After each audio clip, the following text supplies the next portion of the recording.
Hello students.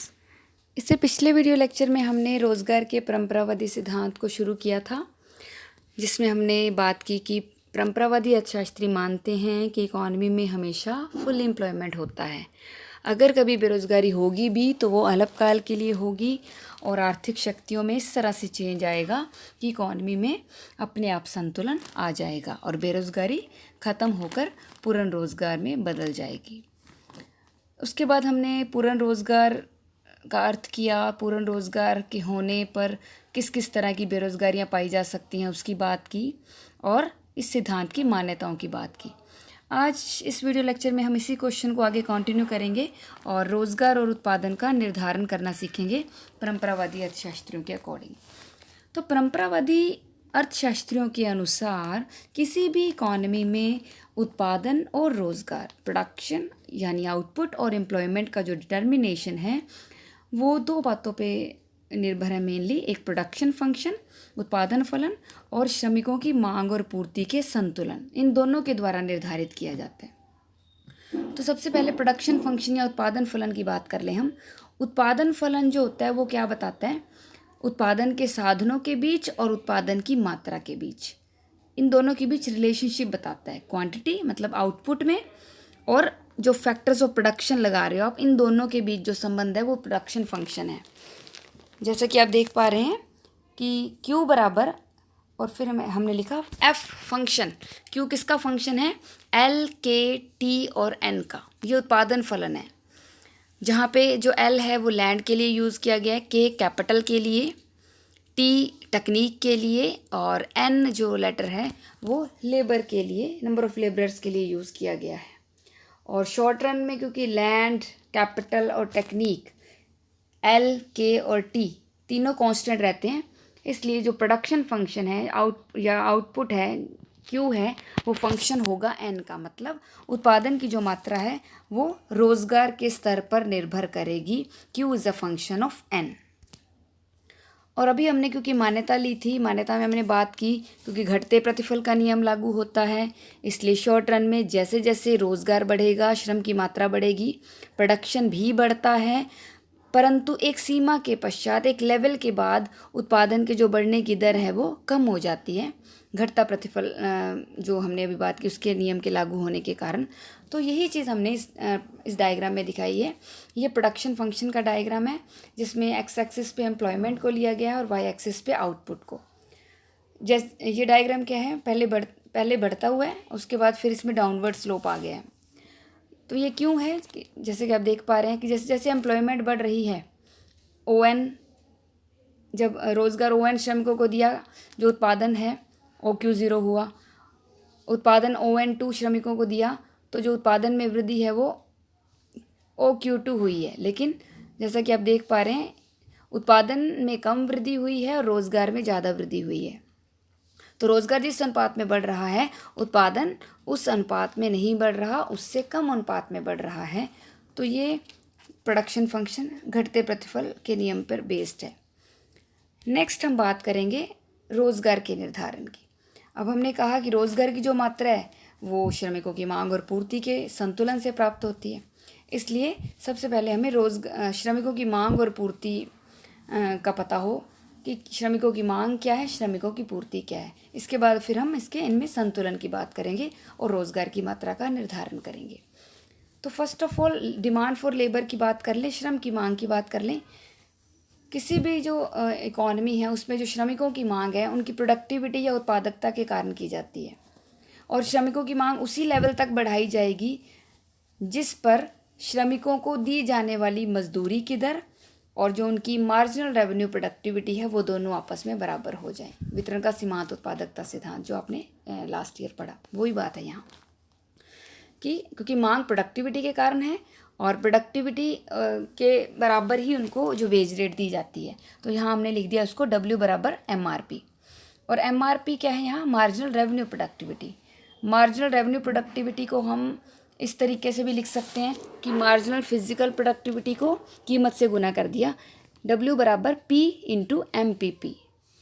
और फिर हमने क्या किया? MPP को एक साइड लिख दिया और W/P। यहाँ पर W/P क्या है?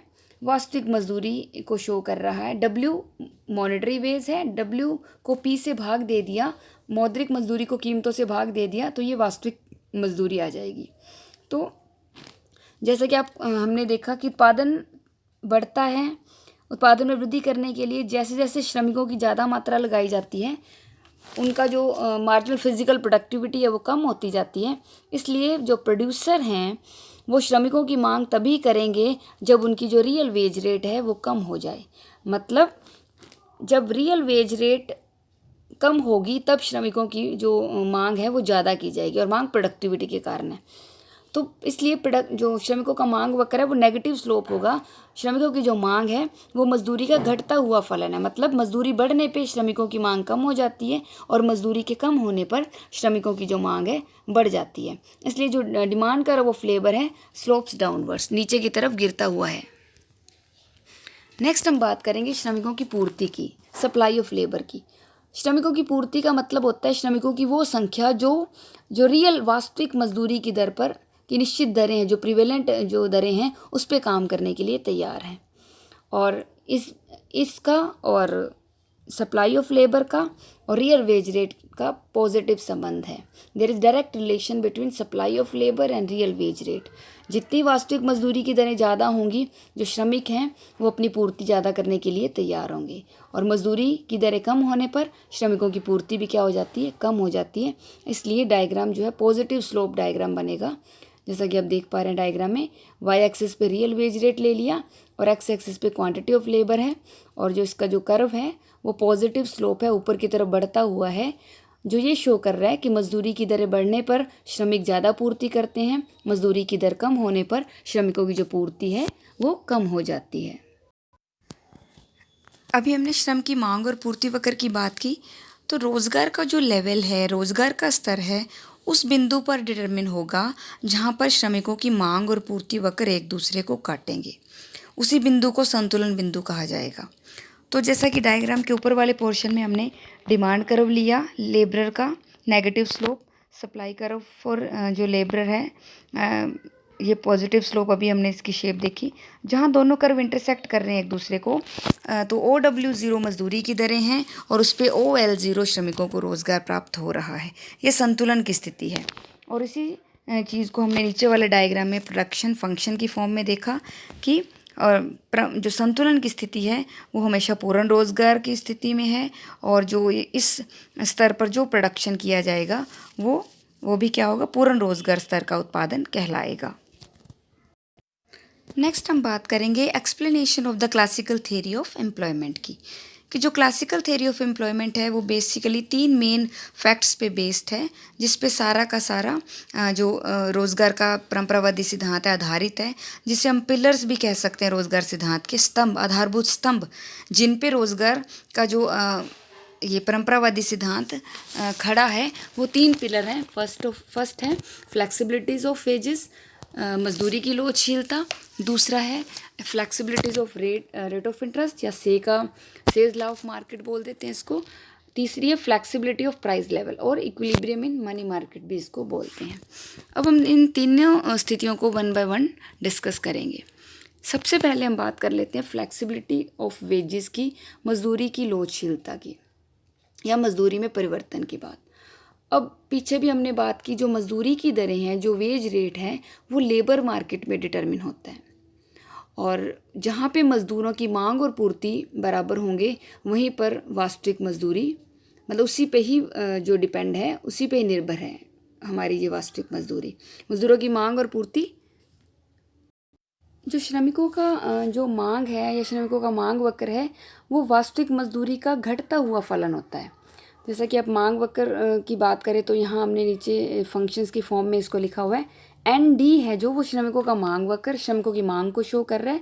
That is function of W/P। W/P यहाँ पे रियल वेज रेट के लिए है।